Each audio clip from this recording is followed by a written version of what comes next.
Coming up tonight on Primetime Local News, the Lloyd Comp held their annual Remembrance Day service. Plus, Lloyd's nonprofits had their tax exemptions evaluated at Council. And our weekly edition of What's Happening.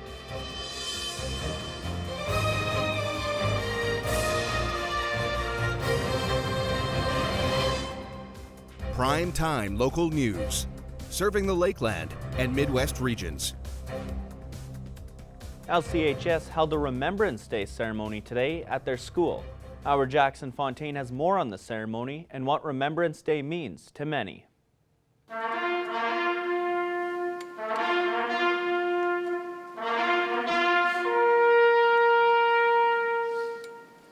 Students and staff from LCHS took the time today to honor those who served in the war by having a Remembrance Day ceremony. The day is a time to remember soldiers who have fallen and is important in many different ways. A chance to give gratitude and thanks.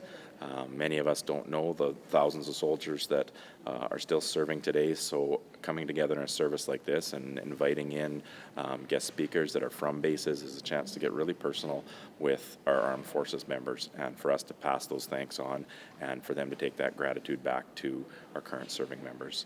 To me, it's important because it lets us know about our history of the wars and all of the efforts that the people who are in the wars have put in. Special guests were invited to the ceremony, like war veteran Chris Downey. Poppies were also worn on just about everyone and are a big part of Remembrance Day. Madame Gagné, and she started the poppy 100 years ago to raise money for veterans, and 100% of the poppy donation money goes directly to veterans. So, as a symbol of death on the battlefield. Another Remembrance Day ceremony will take place at the school on Monday, November 11th. Jackson Fontaine, Primetime Local News. Jean Mills Applegate is one of the candidates running to be a city councillor in the upcoming Lloydminster Municipal General Election. She has been a Lloyd resident for over 30 years. Mills Applegate previously worked for the city of Lloydminster for 16 and a half years. She frequently hears about pressing issues from locals who know about her time with the city, and she believes that her experience will be a valuable asset to city council if she's elected. Working at the city for 16 and a half years, I've seen a lot of changes, and I hear people talking, and, they come up to me because they know I used to work at the city, and when you're going back, and stuff like that, and nothing's the same at City Hall anymore, and I loved working there. Mills Applegate's goal, if elected, is to find a solution around the issues that are high on the minds of many Lloyd residents, plus find a way to keep Lloyd's oldest residents in the city. Like a lot of people have been complaining about taxes, how taxes have almost doubled, and homelessness, healthcare, and senior housing. We don't have enough senior housing. Mills Applegate is hoping to be elected to serve as one of 6 city councillors on the November 13th Lloydminster municipal election. Lloyd Council prides themselves on being active within the community. That includes supporting local nonprofit organizations in the border city. As of 2020, Lloydminster has used the nonprofit organization tax exemption policy to support various nonprofits in the community. At this past council meeting, residence and recovery for 2 different properties was approved for their tax exemptions. If the building is used and deemed for nonprofit purposes, they can apply to the city following provincial legislation on the Alberta side of the world that applies across our whole city for a tax exemption of property taxes on the building to help lessen their costs and provide more assistance to the people that they're serving as a nonprofit organization. These tax exemptions are something that Lloyd views as highly beneficial, engaged in a 3-year deal for the policy set for a renewal in 2026. But in between that, every 3 years, if additional buildings are added to a nonprofit, they rent more space or acquire another building, they can apply to the city for that exemption. And that's what we saw come forward on 2 properties that have been added to a nonprofit organization's list of buildings that they're using, and they've asked for that tax-free status. Remembrance Day services are planned for Monday morning, and there's a chance to see some local talent at the Vic Juba Community Theatre this week. Heather Klages has more in this week's edition of What's Happening.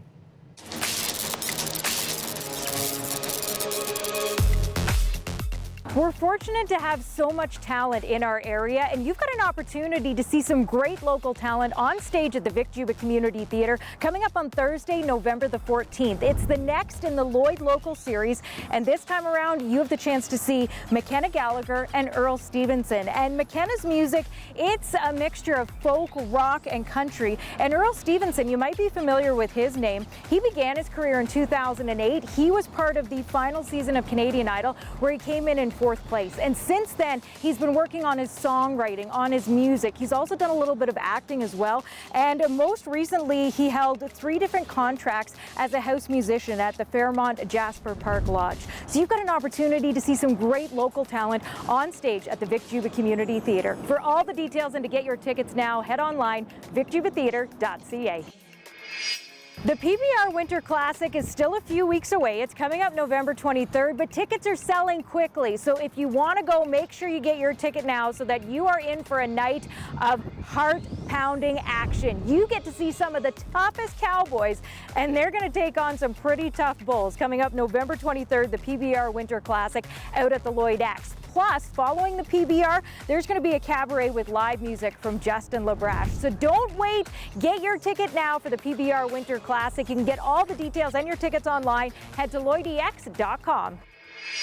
Coming up on Monday, it's Remembrance Day. The Lloydminster Legion will be hosting a Remembrance Day service at Lloyd Comp High School. You're invited to join them in person for the service. They just ask that you be in your seat by 10:30 a.m. that morning so they can get the service started at 11:15. If you can't make it out in person, you will have the opportunity to listen to that service on New Country 95.9. And we hope that on November 11th at 11 a.m., you pause for a moment of silence to honor those who fought for our freedom. Well, whatever you choose to do this weekend, we hope you stay safe and stay healthy.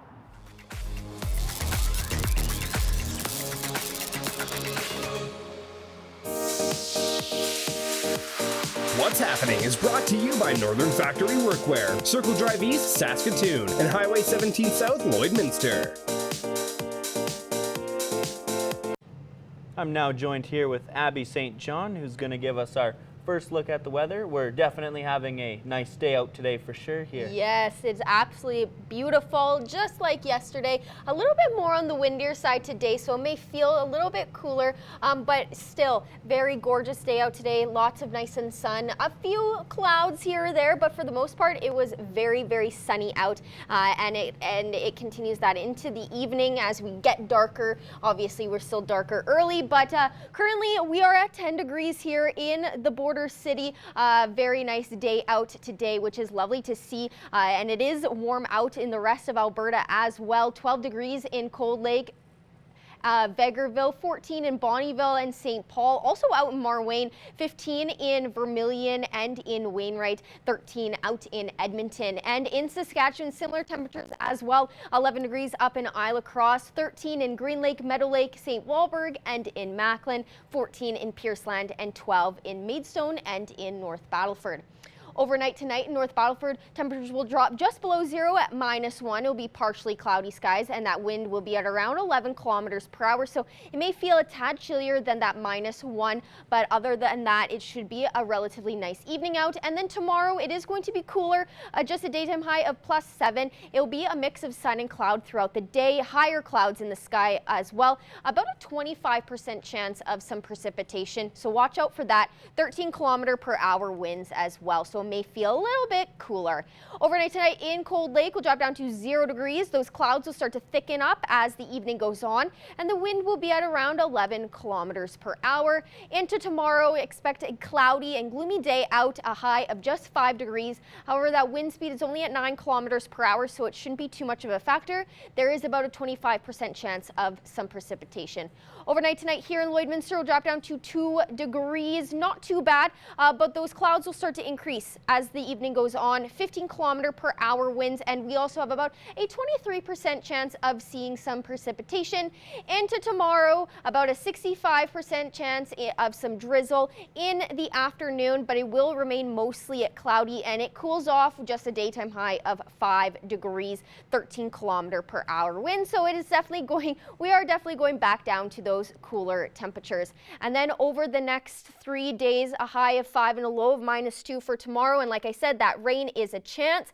On Sunday, expect a little bit of ice in the morning, so definitely proceed with caution if you're out on the roads. A high of just 3 degrees and a low of -4.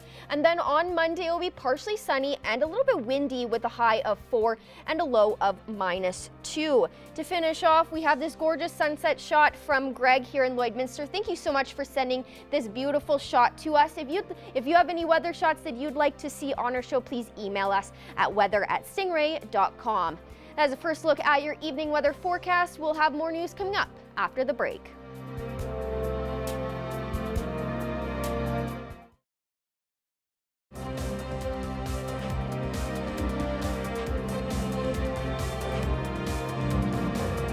A Saskatchewan author has released a new children's book. Stacey Comer caught up with her to find out what it's all about and plans for her next project. I have a guest author joining me today on Primetime Local News. Allison Lohans is here. And Allison, we're here today to chat about the book called The Wind and Amanda's Cello. Thank you so much for joining me today. Thank you so very much, Stacey, for your interest. I'm delighted to have this opportunity to chat with you. Well, let's chat about the book, Allison. For those who might not be aware of it or haven't had a chance to check it out, what is the plot of the book? And it is a kid's book. It is a kid's book. I think it's a picture book, but 3-year-olds, for example, wouldn't get this. So I'm thinking it's more appropriate for children 5 and up. And adults say they have enjoyed reading it too. So it's just involving 2 of my favorite things, music, and I got hooked playing cello when my now 37-year-old son started playing cello. I got hooked, and so I'm still playing as an amateur adult. And music is a really important part of my life. And also just the ability to be whimsical, which is something that plays a strong role in this book. And why the children's genre, Allison? Is there a particular reason why you like to write for the kids? It's a long history of doing that. Back in the 60s, when I was a young teenager, I was so sick of the books that were available for young adult women. And I quit reading for several years. But when I was 12, I knew I wanted to be a writer. And I decided when I was 12, I was going to write books that made a difference in young people's lives. And for now, I have some adult works too, but I love connecting with the kid inside myself.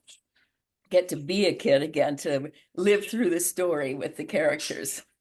Well, and this one being a picture book, Allison, obviously illustration is important. So do you do that part as well, or do you have somebody that collaborates with you for that part? Oh, that's always the publisher's domain. Very often with traditional publishing, I might sell a picture book and not know until the very end who's illustrated it, and often have no say.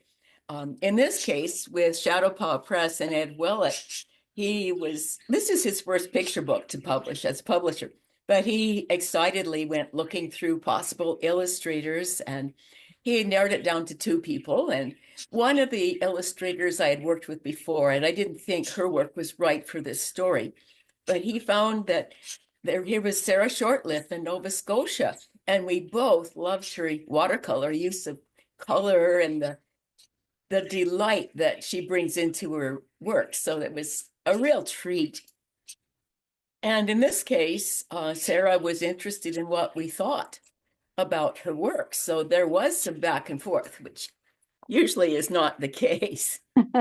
Well, now, as far as the authors and writing books, this isn't something that everybody can do. And it always impresses me when I speak to authors and they talk about the process of writing the book and how it just came to them. Was there anything in particular that, you mentioned your son, and is there anything like when you're writing a book, do you just search out inspiration for things, or do these ideas just flow to you naturally? How does that work for your process? Well, this is my 31st book, so I've had a lot of different a lot of different processes for a book happening. In this case, it was just something whimsical just jumped into my head saying, well, I love cello and I can play cello. And what if one night this little girl's practicing and a restless wind swoops into her cello and then everything changes. In some ways, this is a little bit of a partner book to my first picture book, Nathaniel's Violin, which was published by Orca in 1996. And in that case, I was lying in bed and got a picture in my head of a young boy dancing across a farm field playing a violin, and everything got better as long as he was playing the violin. So in a very distant way, this is a partner book to Nathaniel's Violin, which of course has been out of print for a very long time.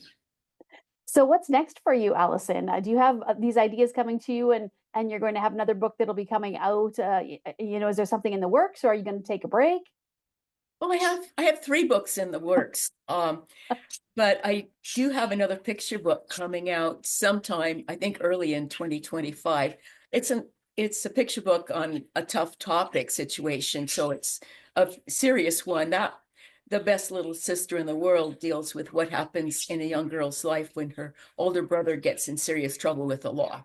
So this was fun and whimsical, and the other one coming is a serious topic. Well, thank you so much for speaking with me today, Allison. I really appreciate it. And we're looking forward to chatting with you again as your next books are released. That would be lovely, Stacy. Thank you so much for having me on today. I really enjoyed chatting with you. Well, thank you so much, Allison. Every year, the Lloydminster Kinsmen Club sell Christmas trees in the Aztec Safety parking lot. Recently, their trailer was broken into, which caused a lot of damage. Abby St. John spoke with lifelong member Darcy Wildeman to get more details on the break-in and how the community can help. I'm happy to be joined today by lifelong member of the Lloydminster Kinsmen Club, Darcy Wildeman. Thank you so much for joining me today. Thanks for having me, Abby. Of course. Now, for years, the Lloydminster Kinsmen Club has been selling Christmas trees. In the last few years, it has been in the Aztec Safety parking lot as a way to raise money for the club. And unfortunately, your tree shack or trailer was broken into and damaged. Can you tell me a little bit about what happened? Well, like you said, we've been selling Christmas trees in Lloydminster since well before my time. The Lloydminster Club has been in Lloydminster for 96, 97 years now. And I know they go back into the 60s when they did the Christmas trees. And they used to go north of the river and cut their own trees down and haul them into town and sell them. And we've changed things along the way. And yes, it's still a huge, it is our biggest fundraiser of the year. And yes, unfortunately, our Christmas tree sales trailer was broke into and it was basically destroyed, and we can no longer use it. And all the contents inside of it were either stolen or damaged beyond use. So going forward, we know the community of Lloydminster supports us, and we are going to be back this year with trees. We have already purchased a replacement sales trailer for us. And we're not going to leave Lloydminster stranded for no Christmas trees. It is going to happen. It's amazing that you guys were able to bounce back and get the new trailer quickly. I'm sure the whole community is relieved. And speaking of that, the community, there were comments on the Facebook post asking what they could do to help. So is there anything that the members of the community could help with? We're always looking for support, being a nonprofit, that's for sure. And it's not just because of the Christmas tree sales trailer. We as a club, we really hummed and hawed even going with social media as to having our trailer broke into. We don't want the community of Lloyd businesses to help us put a Band-Aid on it, I guess is the best way to put it. We want to work with the city, work with the businesses, and let's rectify this problem. We know, we don't specifically know who broke into the trailer, but we do know who broke into the trailer type thing. What can we do about it? We're going forward. We want businesses to help us. Where can we put people like this that are breaking into it? They were sleeping in there for probably a couple of weeks. In all honesty, we didn't have a problem with them had they stayed sleeping in there. Had they needed a place in the warmth, fine, that's fine. The problem that hurt us the most is destroying our trailer, stealing all of our possessions that are in there for Christmas tree sales that we absolutely needed them. And I guess like even the hitch that we tow our trailer with was stolen. Like it's so sad. We're a club of 19 members, and it hurts each one of us very much so, because we put our heart and soul into putting back into this community, and it's a lot of work for our 19 members. So yeah, we're, like I say, we're reaching out, but we're not reaching out. We want more so community awareness as to this is still happening in our community. What can we as a community do to stop this? I don't want to keep going back to businesses to bail us out, to provide for us. We're grateful. We will always accept donations regardless what time of the year it is, because every dollar we make goes back into the community. Therefore, not knowing the full amount of the theft and the damages for the Christmas tree trailer, but we're guessing probably around that $5,000 touch to replace the trailer and everything necessary. So that's $5,000 that we can't put back into our community, because we have to rebuild ourselves and our trailer to, I guess, offer the trees to the public. That being said, we're not looking for a handout. We're community awareness. We want people to sit back and say, hey, what can we do to help this situation out? We're like, we know there's a huge homeless issue in Lloyd. We know that the drugs and theft are up. We need to sit back and think, how can we fix this? Yes, it is definitely a bigger issue that goes beyond just this incident, and not just here in Lloydminster either. Now, I am sure everyone is wondering if this will affect business. When do you think that the tree sale will be up and running? Yes, we are back. Our trees we've got the unloading date. I'm not exactly 100% sure when we're opening up, but it will be in that end of the week of the last week in November type thing. Just watch for Facebook page posts, and we're set up back in the Aztec safety parking lot, and it'll be a new and improved trailer. We're hoping to have all our supplies and everything up and running by then. And yeah, our hours are going to remain the same, daily from noon till 9 p.m. And weekends, we will run from 9 a.m. to 9 p.m. And Sundays is usually 11 till 6. So that's one way you can support us. We do have a long, loyal list of individuals that look forward to our Christmas trees. And I guess there was no way we were not going to make them happen. Even if we had to sell out of our own vehicles, we were going to make it work. So Wonderful. That is great news. And I'm sure those who buy from you are just as excited as well. And it just shows that you guys got right back up and you didn't let this get you down. So thank you so much for joining me today. And I wish you the best of luck for this holiday season. Thank you for having me. And once again, just thank you to the community of Lloydminster for supporting us with the Christmas trees all these years. And like I say, we're back and it's going to happen. So thank you. Coming up after the break, Abby St. John will give us another look at your weekend weather.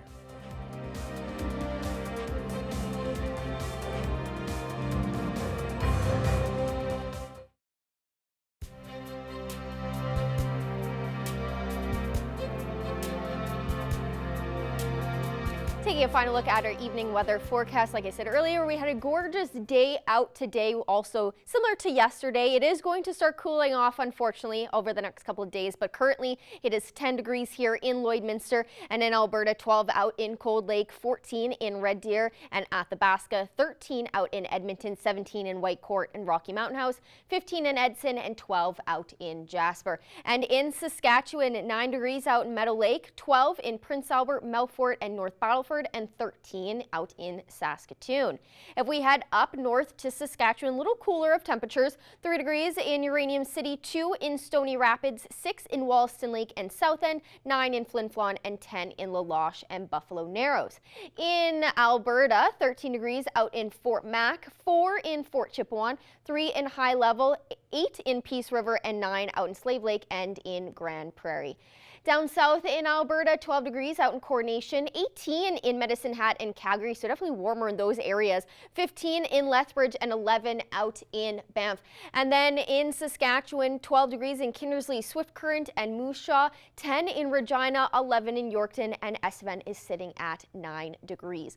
Overnight tonight in North Battleford will drop just below zero at -1, partially cloudy skies, 11 km/h wind, so it may feel a little bit chillier than that -1. Overnight tonight in Cold Lake, those clouds will start to increase as the evening goes on, and it will remain around zero overnight, 11 km/h wind. So again, it may feel a little bit chillier than that zero. And then more overnight temperatures across the region. Meadow Lake, Bonnyville are both sitting at +1, 0 in Provost and Paradise Hill, and -1 in Isla Cross. And in Isla Cross, those clouds will start to thicken up as the evening goes on as well. And if you'll notice, there's about a 25% chance of some precipitation. More overnight temperatures across the region, 1 degrees out in Murnum, 0 in Pierceland, Wainwright and Calgary, and -1 out in Unity. And partially cloudy skies in Pierceland. Those will start to increase as the evening goes on. And again, in Wainwright, there's about a 25% chance of some precipitation, so just be cautious if there is. And then overnight tonight here in Lloydminster, we'll drop down to just 2 degrees, and those clouds again will also start thickening up. 15 km/h wind, so the winds will pick up as we head into the evening. 23% chance of precipitation, as we have about a 65% chance tomorrow of some rain in the afternoon, a high of 5 and a low of -2, so things do cool off. And then on Sunday, there's about a 60% chance of some ice in the morning, so definitely proceed with caution. High of 3, low of -4. On Monday, it'll be partially sunny and a little bit on the breezier side, a high of 4 and a low of -2. And then on Tuesday, we have about a 60% chance of some showers, mix of rain and snow, high of 2, low of -7. And then our highs get below 0 starting Wednesday with a high of -2, and that will be the case on Thursday as well with partial sunshine.